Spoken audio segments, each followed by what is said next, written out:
after we are, so we're going to stay there for the next day. Just to hang wicked. out. So you get to hang out on Saturday, see some bands. Oh, that's nice. That's real nice. And what sort of UK artists are you into? Is there anyone you want to check out that aren't your friends? Anyone that you big fans of? Well, you just turned us on to Florence and the Machine. Yeah, we gotta check them that out. sounds awesome. Yeah, you got to check her out. I think she's doing Reading tomorrow. Okay, so you can see her tomorrow. We could all go together. It's a bonding sesh. I would like that. Yeah, we can do that. Biffy. Biffy as well. Biff. Yeah, are they doing it, Biffy, this year? I think Marmaduke Duke is his little side project. Ah, nice So you one. should go and see that. Have you seen this? No. So Simon from Biffy, and my apologies, the other one, basically done this new side project. And when I didn't really know them. I went to interview them about 9 months ago about this. And Simon came out wearing red lipstick, like red leather gloves with like a veil over his face. And I was just like, what's happened? Yeah. And they've just done like this side project. It's amazing. It's really took off over here. Cool. It's just Awesome. completely experimental and insane. Going to be playing some actually a little bit later on. But should we play some Florence? Yeah, Sure. let's do it. Okay, let's do it. Big gigs ahead of her this weekend. Florence and the Machine going to be at Reading tomorrow. Medina Lake in the studio. That's a big record, that right? Love it. Yeah, Damn. we were vibing out. Yeah, she's impressive live. You should go and check her out. I remember she did a gig at Glastonbury this year, because she played Glastonbury the year before and was kind of like bubbling under. And then this year, her Glastonbury set was sort of like she literally couldn't get off the stage. Like, people were like, more. She's like, I don't have any more songs. I've only got one album. I've got about 10 songs, so that is Awesome. it. That is it. That's so cool because, I mean, especially this day and age, I feel like everything is so regurgitated and that's something totally new. You know? Yeah, and she's an absolute lunatic, which is great, Yeah, you know? that She's adds not like to one it. of those, like, you know, sculptured Contrived. pop stars, you know? Yeah. That's what it takes, I think. Yeah, You know? like I was saying when she came in here, when we played her record, it was quite refreshing to see her like get up and dance to it for like 3 minutes. I'm like, that is brilliant. Yeah. That is a good song. Loves her. That's great. Yeah, I was like, into that. I'm feeling that. I'm feeling that. And so, Medina, like, so much love for you on the text, so much excitement when you were coming in. I had like awesome. so many emails great. today. It's kind of irritating. All these questions that were coming in for you. But we're going to hit you up with some questions. Here's this Zoe that says, what's your favourite song each? Do you each have a favourite song? Is there arguments on the bus about music? Oh, my favorite song of all time would be Bob Marley's Redemption Song. Big song. My dad was into that guy. Yeah. Right, me too. No, I'm into it as well. I just mean that my dad played it a lot, therefore I like it. It wasn't a diss like, hey, you're old. I still listen to Hide and Seek from Emoji here. I was going to say that. Yeah. Sure, buddy. Sure. It's okay. I like that one. I'm going to have to go with Welcome to the Jungle then. Massive. Of course, and Mateo. I would say Paranoid Android by Radiohead. Yeah, Ooh, he goes nice. for the cred shot. Artsy. Go for the cred. Go highbrow. Go highbrow. Okay. Highbrow for Britain. What about on the bus when you're on tour? Is there like a certain sound you like listen to, or? I mean, we listen to a lot of everything, but a lot of hip hop and a lot of rap. I mean, because especially on Warped Tour, we play a rock show every day with, like you saying, 80 other rock bands, and it's almost kind of like, no more guitars. No more guitars. Yeah, like It's like kind of like those guys who go to a Metallica concert and then on the way out they're blasting Metallica. Why? we listen to reggae a lot too. Like, you said, a bunch of we different usually things, wake up on the bus, have coffee, and listen to reggae. Yeah. Then a little rock and roll maybe throughout the day, and then night hip hop when everyone's dancing and partying. I love it when bands have a song that they have to play before they go on. Do you have this? Oh yeah, no we don't. No, I love it when bands do that, don't you? Yeah. Like, okay, I'm going to press play, okay? Everyone gather around.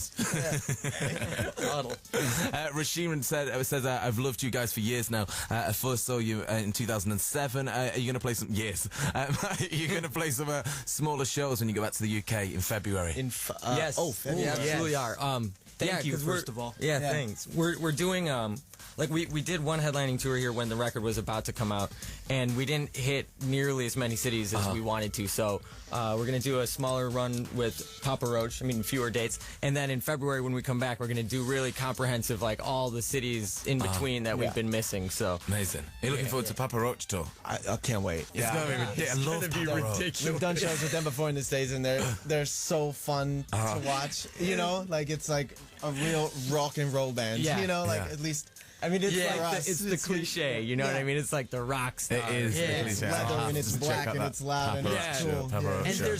there's no pretension. Like if you get these scene bands, all these trendy, credible bands, they're all like too cool for school. We just want to party, have fun, and play music. And so do they. It's going to be a fun tour. Papa Roach just want to do that? No way.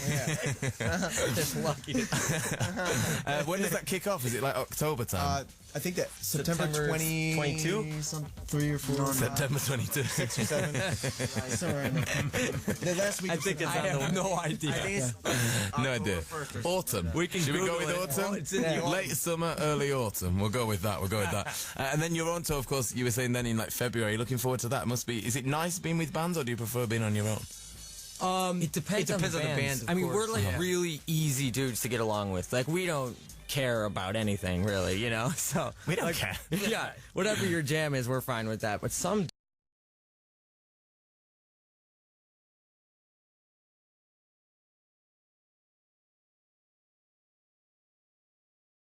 dudes, some band dudes, they just have egos and they're impenetrable, you know? So that's fine. We let them, you know, have their egos, but they're obviously much less fun to be on tour with. Yeah, like so. Katy Perry. Yeah, That's right. Sammy says, guys, I love your music. I was so excited to find out that you're going to be supporting Papa Roach. My question is, do you get on with the Papa Roach guys, and how excited are you for this tour? Probably should have read that before I asked you, because fabulous. we just answered that. We'll move on. They are amazing dudes. We'll digress. This is good. Someone's done a question with a 4-point plan. So there's 4 questions within this question. I'm hoping that I'm sending these to the right place. You are. Who's this from? Navina. Says, I have a few questions from Madina Lake. Describe us to us one day at Warped. We've done that. We've dealt with that. How has your music evolved since you first began playing music together? It's a good question. That is a good question. This is like she works for Q or something. Yeah. I feel like it takes bands a couple of records to kind of find their identity. We definitely found it on this one, and I think it's because we were totally unafraid and unapologetic. So we would do and try anything and not worry about how it would be perceived or, you know, if it fit into a certain genre or scene or trend. We just did what we wanted to, and I think that it helped us bring out way better material. Yeah. Now, Navina, who's from Serbia, has some even better questions. You ready for this? Yes. These are tough. Have you just got off tour? What's been your biggest challenge as a band? Wow. That's a good question. Good question. She's a big fan. She's thought about these. I think personally, making this record, Addicts to Eden, it was like the most fulfilling and rewarding thing we've ever done as a band, but definitely the most difficult too. I mean, we put more pressure on ourselves than anybody around us, you know. But there was no question pressure because we had some success over here with the first record and in some other territories, but you have to blow up in the States and, you know, so all that crap. But we tuned all that out and we just really put the pressure on ourselves to make a record that, you know, fulfilled us artistically and that could come out 10 years ago or 10 years from now and we still be proud of it, you know? So I think we did that. We all feel that we did anyways, so. Yeah. So that's the toughness over now. Yes. That's basically now it's just a party. Now it's just a breeze. We're going to play Welcome to Oblivion. Tell us about that. Well, I think, you know, everyone, at least in our band, has had some anxiety issues from time to time. I mean, especially being on tour, constantly being away from all your friends and family and all that. So, personally, the song's about panic attacks and that kind of thing. He gets uncomfortable talking about it. It makes me nervous. It's so true. He's so smooth. Brand new from Madina Lake. It's called Welcome to Oblivion. Going to be out on the 2nd of November. Hello to Emily, who says she loves your music. She's desperate for that to come out. Thanks, Emily. Desperate.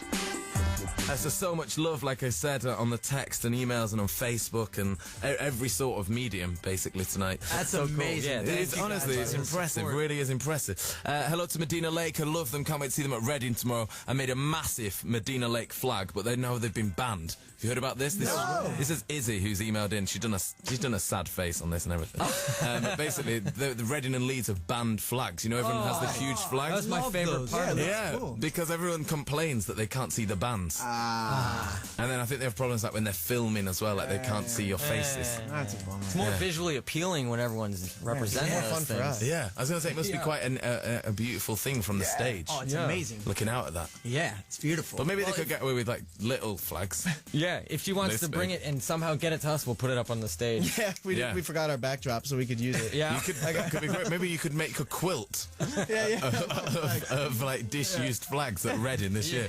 Could be perfect. Hello to Becca. Hello to Madina Lake, such an awesome band. Can you say hi to me? Because I just found out that, get this, my Leeds tickets were fake. Oh, Becca, I'm so sorry. Sorry, Becca. That is bad news. Yeah, so she's not that's going. awful. But she just wants you to say hello, and then that's just as good. Hi. I guess. Hi. I wonder if we have A guests in this million room. times. I know we don't We like might. hearing stories like